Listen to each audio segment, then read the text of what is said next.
Subscribe the channel SB Education and click the bell icon.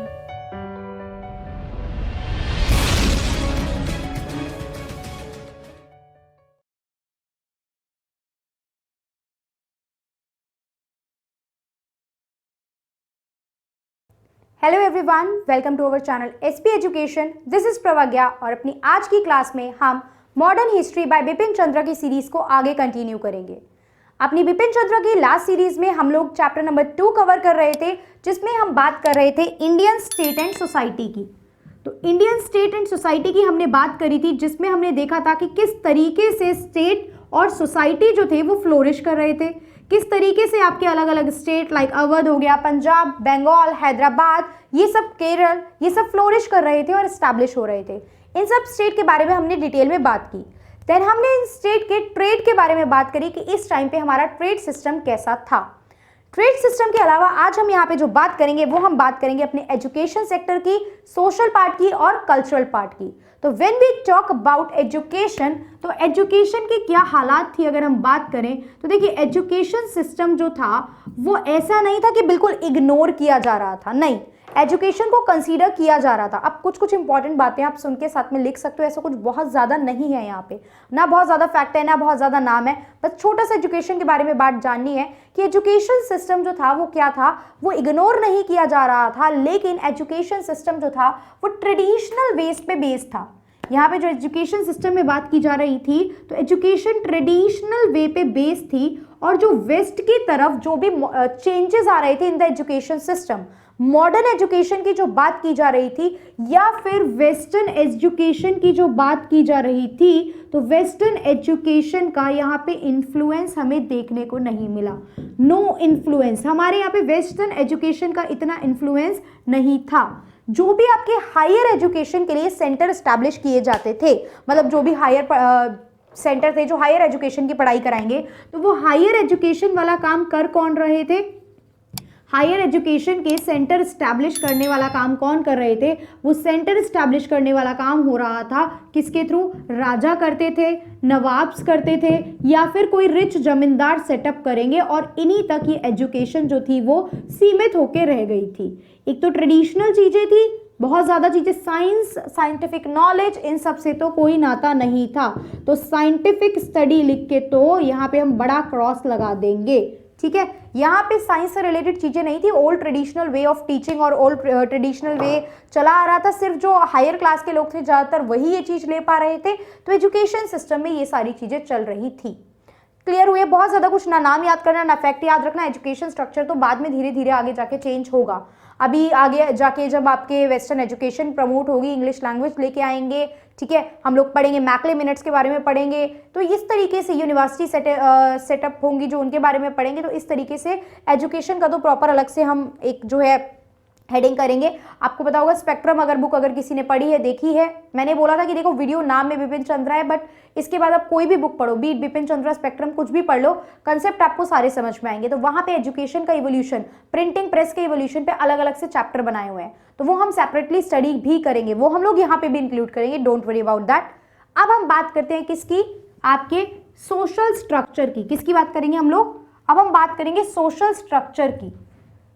So will talk about social structure. क्या रहेगा हमारा concept? आपका culture and tradition, culture और society की बात कर लो, या तो सोसाइटी एंड कल्चर की बात करनी है। उस समय पे क्या कल्चर चल रहा था, सोसाइटी किस तरीके की थी? तो सबसे पहले तो सोसाइटी स्टैग्नेंट थी, कोई बहुत ज़्यादा ग्रोथ ही नहीं थी हमारी सोसाइटी में कि कुछ बहुत ज़्यादा पॉजिटिव मूवमेंट दिख रहा है। तो एक तरीके से स्टैग्नेंट थी सोसाइटी में, चेंजेस नहीं थे। क्लियर? कल्चर जो था वो वेरी करता था। क्या था? यूनिफॉर्म नहीं था, नॉन यूनिफॉर्म था। नॉन यूनिफॉर्म का क्या मतलब है? हर जगह अलग अलग, पूरी कंट्री में सेम कल्चर नहीं था, हर जगह पे अलग अलग धर्म, अलग अलग कास्ट, अलग अलग क्लास के लोग थे। तो पीपल वर डिवाइडेड, जो लोग थे, जो आपकी पॉपुलेशन थी वो बटी हुई थी। किस किस बेसिस पे डिवीजन हो रखा था? यहाँ पे अगर मैं बात करूंगी तो division was on the basis of religion, आपके धर्म के आधार पे, आप किस जगह पे रह रहे हो उस आधार पे, आप किस कास्ट के हो उस आधार पे, आप किस क्लास से बिलोंग करते हो उस आधार पे, बहुत सारे आधार पे, और मतलब एक्सेट्रा लगा के आप छोड़ सकते हो, मल्टीपल आधार में लोगों के बीच में क्या हो रखा था, डिवीजन हो रखा था। तो अब हम कास्ट सोसाइटी की बात करेंगे। तो सबसे पहले एक मैं आपको डिफरेंस यहाँ पे बता के चलूंगी कास्ट में और क्लास में, ठीक है। बहुत ज्यादा हिस्टोरिकल बात तो नहीं है, बट यूज होता है बार बार, तो पता होना भी चाहिए। और यहाँ पे हम पूरा कास्ट और क्लास स्ट्रक्चर देखने भी वाले हैं, इसलिए भी मैं ये आपको बता रही हूँ क्या है कास्ट और क्लास में। कास्ट जो होती है ना, वो किसी भी पर्सन को बाय बर्थ मिल जाती है। कास्ट आपको बाय बर्थ मिल जाती है। देखो कास्ट के लिए हम वर्ड यूज करते हैं एस्क्राइब्ड स्टेटस। क्या? एस्क्राइब्ड स्टेटस होता है कास्ट किसी भी पर्सन का, और ये अचीव्ड स्टेटस होते हैं। इसका मतलब क्या होता है, कास्ट आपको बाय बर्थ मिल गई है, you can not change that, आप इसको चेंज नहीं कर सकते हो। तो एस्क्राइब्ड स्टेटस वो स्टेटस जो बदले नहीं जा सकते। कास्ट पूरी हिरार्की अभी मैं आपको आगे समझाऊंगी यहाँ पे कि इंडिया में कैसी कास्ट हिरार्की थी। वही क्लास की जो बात होती है, क्लास आप over the period of time change कर सकते हो। आप गरीब पैदा हुए ये आपकी गलती नहीं है, लेकिन आप गरीब अगर मर रहे हो तो ये आपकी गलती है, आप उसमें चेंज ला सकते हो। तो क्लास जो होती है वो किसकी बात होती है, वो इनकम की बात होती है। आप ड्यूरिंग योर लाइफ प्रोसेस अपनी नॉलेज अपनी स्किल्स के थ्रू क्या कर सकते हो, अच्छा अर्न कर सकते हो, अच्छी एजुकेशन लेके अच्छा अर्न कर सकते हो। तो वहां पे आप जो है लोअर क्लास से मिडिल और मिडिल से अपर की तरफ क्या कर जाओगे, मूव कर जाओगे। वहीं कास्ट में हमारे पास मूवमेंट का, मोबिलिटी का चांस नहीं होता। तो देखा जाए no social mobility, upward downward caste hierarchy में मूव करने का हमारे पास कोई भी चांस नहीं होता। तो उस समय पे इंडिया में कैसा कास्ट स्ट्रक्चर एग्जिस्ट कर रहा था, अगर हम ये देखें तो हम यहाँ पे प्रॉपर एक चार्ट बनाएंगे जिसके थ्रू हम उस स्ट्रक्चर को समझेंगे। तो हमारे यहाँ पे मेजरली 4 कास्ट थी, जिसे वर्ना सिस्टम भी बोला जाता था पहले के टाइम पे, ठीक है। बाद में तो ये क्योंकि पोर्तुगीज वगैरह के आने के बाद से देखो कास्ट वर्ड आ गया था, कास्टस वर्ड पोर्तुगीज ने दिया, पढ़ेंगे हम कभी आगे जब यूज होगा। पोर्तुगीज ने कास्टस वर्ड दिया जब वो आए, तो तब से इसको कास्ट सिस्टम के नाम से ही ज्यादा प्रिवेलेंट हो गया। इवन इंडियन भी इसको वर्ना सिस्टम नहीं कास्ट सिस्टम बोलते थे, जबकि कास्ट इंडियन वर्ड नहीं था। तो यहाँ पे प्रॉपर क्या हिरार्की रही अगर हम देखेंगे तो हमारी हिरार्की कुछ इस तरीके से रही, जिसमें टॉप मोस्ट पे बैठे थे हमारे पास ब्राह्मण, टॉप मोस्ट पे बैठे थे ब्राह्मण, ठीक है। उसके बाद बैठे थे यहाँ पे क्षत्रिय, देन कम वैश्यास। ये पूरा सिस्टम जो था ये सोसाइटी में ऑलरेडी स्ट्रक्चर था। कहा था कि ये पोजीशन जो है वो बना के ऑलरेडी क्रिएशन ऑफ गॉड है, ब्राह्मण, क्षत्रिय, वैश्यास एंड शूद्रास। अब इनकी जो पोजीशन है, जो सीक्वेंसेस है, वो क्या बोला गया कि यहाँ पे जो पोस्ट फिल हुई है ये ऑक्यूपेशन के बेस पे हमने डिवीजन कर दिया, काम का बंटवारा किया। देखो ऑक्यूपेशन के बेस पे जो ये डिवीजन किया गया ना, बाद में हम देखेंगे गांधी जी ने इस चीज को गलत नहीं बोला। गांधी जी ने बोला कि ये वर्ना सिस्टम कोई गलत नहीं है कि आप काम डिवाइड कर रहे हो चीजों लोगों के बीच में, ठीक है। फॉर एग्जाम्पल घर में काम डिवाइड होता है ना, कोई पर्सन क्लीनिंग करेगा, डस्टिंग करेगा, कोई कुकिंग करेगा, तो दिस इज नॉट रॉन्ग कि आप वर्क फिक्स कर रहे हो, बट वर्क फिक्स करने की वजह से जो डिस्क्रिमिनेशन आप क्रिएट कर रहे हो that is the biggest problem. उसे ठीक करने की बात हमें करनी चाहिए। तो यहाँ पे हुआ क्या, यहाँ पे क्या क्रिएट कर दिया गया कि जो टॉप मोस्ट पे बैठे हैं, यानी कि जो ब्राह्मण जो हैं, जो टॉप मोस्ट में बैठे हैं इस हिरार्की में, बोला गया कि ये माउथ से मतलब बॉडी पार्ट से इन्हें डिनोट किया गया कि ये ब्रह्मा के बॉडी पार्ट से निकले हुए पूरी कास्ट है। तो यहाँ पे माउथ से बोला गया, और बोला गया ये लोग कौन होंगे, पंडित, पुजारी, प्रीस्ट, पूजा पाठ का काम करेंगे ये लोग, ठीक है। सेक्रीफाइसेस करना मतलब बलि देना, ये सब देना, ये किसका काम है, ये ब्राह्मण्स का काम है, क्लियर। और ब्राह्मण्स जो थे जनरली ये सर्वाइव कैसे करते थे, लाइक जो किंग्स ने इन्हें ग्रांट्स दे दिया, और क्योंकि अर्निंग तो कर नहीं रहे हो, ट्रेड में तो एंगेज नहीं हो, तो जो भी आपको मिल जाता था इन सेक्रीफाइसेस की वजह से, पूजा पाठ करने की वजह से, उस सबसे ये लोग क्या करते थे, जो था अपना सर्वाइव करते थे। वहीं जो थे किंग कई बार ब्राह्मण्स को क्या दे देते थे, ग्रांट्स दे देते थे, बहुत ज्यादा ग्रांट्स वगैरह इन्हें मिलते थे। क्षत्रियास माना जाता है कि दे केम फ्रॉम हैंड, और ये क्या करते थे, ये वॉरफेयर का काम करते थे। जनरली रूलर नोबल्स जो होते थे वो they belong to Kshatriyas, they belong to Kshatriya. ये वॉरफेयर का काम करते थे, लड़ाई लड़ने का, हैंड पावर, ठीक है, प्रोटेक्शन। तो ये इसलिए इनको माना गया कि ये काम करते हैं। देन कम्स वैश्यास, इनको बोला गया स्टमक, एंड ये जनरली इंगेज होते थे बिजनेस में। आपके जितने भी ट्रेडर होते थे, बिजनेसमैन होते थे, कहा जाता था क्योंकि ये पेट पालने का काम करते हैं तो ये ट्रेड में इंगेज होंगे, इनका काम ट्रेड है। शूद्रास जनरली डिनोट किया गया लेग से, जिस तरीके से आपके लेग्स पूरी बॉडी का वेट लेके खड़े हैं, इसलिए इसी तरीके से शूद्रास इस हिरार्की में बाकी सारी अपर कास्ट का वेट लेके खड़े हैं। और इनको बोला गया क्या, ये मतलब ये क्या काम करेंगे, ये बिल्कुल जो लो लेवल वर्क होता है, क्लीनिंग का काम हो गया, ठीक है, ये सब काम परफॉर्म करेंगे फॉर द अपर 3 कास्ट। अब शूद्रास के साथ जो बिहेवियर था दैट वाज वेरी इनजस्टिसेबल। यहाँ पे ये जो बिहेवियर था बहुत ही ज्यादा इनकी सिचुएशन बेकार थी। क्या होता था, देखो इंटरकास्ट मैरिज नहीं अलाउ है, डिफरेंट कास्ट में आप मैरिज नहीं कर सकते हो, कास्ट आप इंटरचेंज नहीं करा सकते हो, दैट इज नॉट अलाउड। मैंने बोला स्क्राइब्ड स्टेटस है which can not be change, it is the thing that comes to you by birth. ये बर्थ से आपके पास आ गई है और ये आपके मरने के बाद भी आपसे नहीं जाती है। बहुत ही फेमस एक ताराबाई शिंदे नाम की पर्सन रही, उन्होंने ये बात लिखी थी अपने वर्क में कि this is the caste is the thing that comes to you by the birth and it does not went away with you after even after your death. आपकी डेथ के बाद भी ये चीज नहीं जाती है आपके साथ, ठीक है। तो ये चीज यहाँ पे डिवीजन शो किया गया। कास्ट को लेके ना कुछ रूल्स होते हैं, अपने रूल्स होते हैं, नॉर्म्स होते हैं जो आपको फॉलो करने होते हैं, और ये रूल्स और नॉर्म्स फॉलो कराने का काम कौन देखता है, जो कास्ट के अपने चीफ बनाए होते हैं कि इस कास्ट में ये हेड है, ये इंश्योर कराएंगे। ये अलग अलग फाइन लगा के और अलग अलग पेनल्टीज लगा के, या प्रायश्चित वर्ड यूज किया गया आपकी बुक में कि प्रायश्चित का फॉर्म करवा के, ठीक है, प्रायश्चित के बेसिस पे ये क्या करते थे, ये आपसे रूल्स जो थे वो फॉलो करवाते थे। रूल्स लाइक व्हाट, कहीं से कोई लो कास्ट का पर्सन पानी पी रहा है तो वहां से अपर कास्ट के लोग पानी नहीं पिएंगे, सेम स्कूलों में इनके बच्चे नहीं पढ़ेंगे, सेम बर्तनों में खाना नहीं खाएंगे, सेम मंदिर में ये लोग नहीं एंट्री करेंगे। अगर कोई अपर कास्ट का पर्सन जा रहा है तो जो लोअर कास्ट अनटचेबल लोग हैं दे विल बो डाउन देयर हेड। इस तरीके से चप्पल पहन के ये लोग उनके सामने से नहीं निकलेंगे। देयर आर मतलब बहुत ही इनजस्टिसेबल, मैंने बोला इस तरीके के रूल सेट थे। तो सोसाइटी कास्ट के बेसिस पे बहुत बुरी तरीके से इंपैक्ट हो रखी थी, ये प्रॉब्लम हमने देखी। कास्ट की बात की, क्लास मैंने आपको बताया upper class lower class, income की बात थी। उसके बाद ये तो आपने देखा नॉर्मल सोसाइटी में, बट मुस्लिम सोसाइटी में भी यहाँ पे क्या बताया गया, यहाँ पे बताया गया मुस्लिम सोसाइटी में भी 2 पार्ट में डिवाइडेड थे, Shias and Sunni, Shias and Sunni. और ये डिवीजन जो था ये किस बेसिस पे था, ये इनके रिलीजियस डिफरेंस के बेसिस पे था कि धर्म के आधार पे ये लोग अलग अलग तरीके से धर्म को प्रोफेस करते हैं। तो इस बेसिस पे यहाँ पे भी मुस्लिम्स में भी 2 पार्ट में डिवीजन हुआ, शियाज एंड सुन्नी का। क्लियर। इसके बाद आता है, देखो इसी में मुस्लिम में आगे 2 पार्ट और बोले, एक बोला गया शारिफ मुस्लिम और एक बोला गया अजलफ मुस्लिम। अब ना कई बार एग्जाम में ये शारिफ और अजलम नाम से वर्ड दे देता है, हमें पता ही नहीं होंगी चीजें तो हम आंसर नहीं कर पाएंगे। तो शारिफ मुस्लिम में क्या बोला जाएगा चीजें, those Muslim who belong to the noble class, upper class मतलब जो रिच है काइंड ऑफ। माइंड में वर्ड याद रखो, अपर क्लास नोबल्स की बात करें तो मतलब जो वेल्दी है, अच्छा खासा पैसा है उनके पास, तो they are rich kind of nobles person हो गए। और वहीं जो अजलफ होते थे वो लोअर क्लास मुस्लिम में काउंट किए जाते थे, दे कम अंडर लोअर क्लास मुस्लिम। क्लियर। इसके बाद बात की जाती है क्लास की बात, हमें यहाँ पे मुस्लिम स्ट्रक्चर की बात समझ में आई। उसके बाद इस टाइम पे क्या चीज हो रही थी, सोसाइटी कैसे सेट थी, ये तो हमें कास्ट की बात समझ में आई। और प्रॉब्लम पे आते हैं, इंडिया सोसाइटी जो है आपकी शुरू से क्या रही है, पुरुष प्रधान समाज, हम बार बार वर्ड यूज करते हैं, पेट्रियार्की सिस्टम जो है वो यहाँ पे चलता है। पेट्रियार्की सिस्टम का क्या मतलब होता है, अभी सोसाइटी की ही बात कर रहे हैं हम लोग, सोसाइटी किस फॉर्म में चल रही है, क्या हो रहा है, कास्ट सिस्टम हमने देखा। अब एक प्रॉब्लम पे और आ रहे हैं हम, that is patriarchal society. Purely क्या है, पेट्रियार्कल सोसाइटी है। पेट्रियार्कल सोसाइटी में क्या होता है कि आपकी जो भी रिसोर्सेज होते हैं, यहां पे हम बात करें किसकी,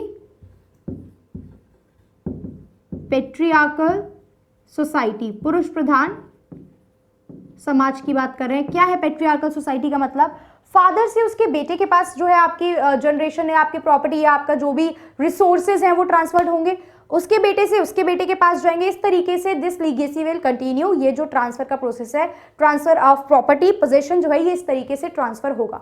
तो पूरी सोसाइटी में यही जो था वो सिस्टम था। डिसीजन जो लेते थे वो किसके हाथ में थे, मेल्स के हाथ में थे। वर्किंग की बात करें तो सिस्टम सेट कर दिया था ना, they will go out, they will earn and women will do house hold work. Upper class में वुमेन्स तो घर के ही काम करती थी, बट अपोजिट सिचुएशन थी लोअर क्लास में। लोअर क्लास में वुमेन्स काम करती थी, they went on the field, वो मतलब खेती करने, वो क्या करती थी, वो जाती थी खेतों में, खेती करती हुई हमें दिखाई देती थी। तो अपर और लोअर क्लास में चीजें जो थी वो डिफरेंट देखने को मिली हमें। पेट्रियार्कल सोसाइटी के अपोजिट अगर हम बात करें, अच्छा यहाँ पे क्या लिख सकते हैं, फादर से सन के पास ट्रांसफर होंगी। इतनी बात से सारी बातें समझ में आ जाएंगी हमें। फिर एक आता है मैट्रीलिनियल सोसाइटी। मैट्रीलिनियल सोसाइटी क्या होती है, वो सोसाइटी जहां पे फीमेल के हाथ में पावर है, मतलब जो ट्रांसफर ऑफ पोजीशन हो रही है चीजों की, वो क्या हो रही है, मदर टू डॉटर हो रही है। अब ये सिस्टम जो था ये हमें देखने को मिला, ये हर जगह नहीं था, आप सुन के कनेक्ट भी नहीं कर पाएंगे।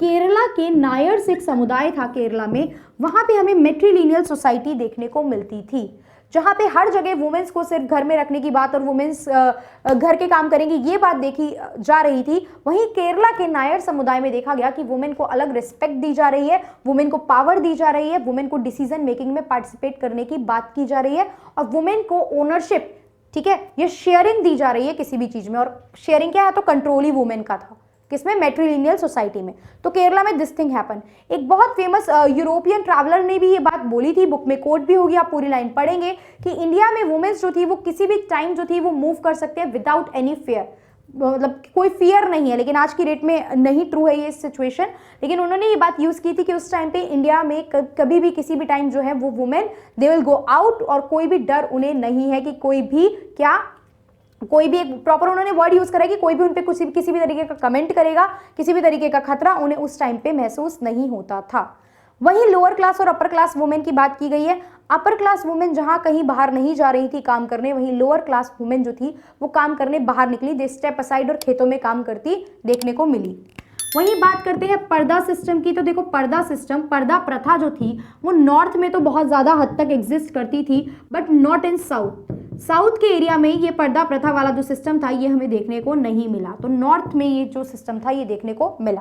तो पर्दा system was existing at that time. उसके बाद बॉयज़ और गर्ल्स का जो था ना, बॉयज़ और गर्ल्स का एक कॉमन प्लेस नहीं था, लाइक एजुकेशन के पर्पज़ पे। आज आप कोएड स्कूल्स में पढ़ते हो, बट उस टाइम पे बॉयज़ एंड गर्ल्स का ये कॉमन सिस्टम हमें देखने को नहीं मिलता था। मैरिज जो थी जनरली अरेंज मैरिज होती थी, फैमिली के हेड जो थे, जो बड़े लोग थे घर के, वो अरेंज करते थे फैमिली जो मैरिज का जो डिसीजन था। मैरिज के भी देखो दो फॉर्म्स के मैं आपको नाम यहाँ पे यूज करूंगी, पॉलीगैमी एंड पॉलीएंड्री। यूज होते हैं वर्ड तो मतलब जान लेना चाहिए साथ में, पॉलीगैमी एंड पॉलीएंड्री। पॉली मतलब होता है मल्टीपल ना, तो पॉलीगैमी होता है जब हस्बैंड की बहुत सारी वाइफ हो, husband having many wife, husband having many wife. आज की डेट में लीगैलिटी की बात नहीं है, बट पहले इससे कोई लॉ वगैरह नहीं बने हुए थे चीज़ों में। पॉलीएंड्री में wives having many husband, wives having many husband. Example Draupadi का हम यहाँ पे ले सकते हैं, ठीक है, वाइफ हैविंग मेनी हस्बैंड। तो ये पॉलीगैमी पॉलीएंड्री मैरिज की बात हुई। बट मैरिज डिसीजन जो था, पहली बात तो डिफरेंट कास्ट में मैरिज अलाउ नहीं थी, बहुत स्ट्रिक्टनेस थी मैरिज को लेके, प्लस बड़े लोग जो आपके Elder member of the family थे, हेड ऑफ द फैमिली थे, वो डिसीजन लेते थे रिगार्डिंग द मैरिज। इसके अलावा बात की जाए और क्या प्रॉब्लम्स थी, कास्ट सिस्टम, पैट्रिलिनियल सिस्टम, मैरिज को लेकर रिस्ट्रिक्शन, ये सब थी। इसके अलावा सोसाइटी में और क्या प्रॉब्लम एग्जिस्ट कर रही थी, तो हमारी सोसाइटी में प्रॉब्लम्स एग्जिस्ट कर रही थी। अदर प्रॉब्लम की अगर मैं बात करूं तो सती प्रथा एग्जिस्ट कर रही थी, बहुत बड़ी प्रॉब्लम जो देखने को मिली सती प्रथा थी। सती प्रथा क्या कि वाइफ का हस्बैंड की डेथ के बाद हस्बैंड की बॉडी के साथ ही जल जाना, जला दिया जाना, वो सिस्टम कहलाता था सती प्रथा।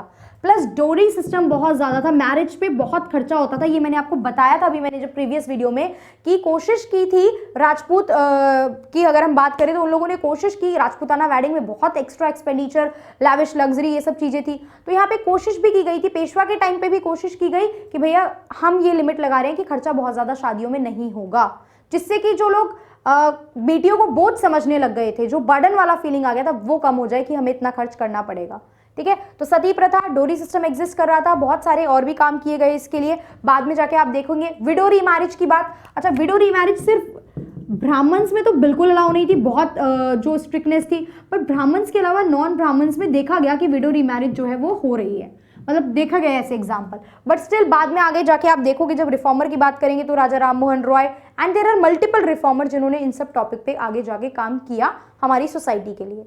अब दिस इज द थिंग जो सोसाइटी वगैरह के बारे में थी। अब कल्चर आर्ट ट्रेडिशन की बात करते हैं। कल्चर आर्ट ट्रेडिशन जो था ना वो डिक्लाइनिंग पोजीशन पे था इस टाइम पे, क्लियर। कल्चर जो था ट्रेडिशनलिस्ट चल रहा था, ब्रिटिशर जो थे वो मॉडर्न डिमांड करते थे। अब हमारे यहाँ पे इतनी मॉडर्नाइज चीजें हो नहीं पा रही थी, अकॉर्डिंग टू ब्रिटिशर के टेस्ट के तो चीजें नहीं हो पा रही थी ना, हैंडीक्राफ्ट्स और ये सब चीजें।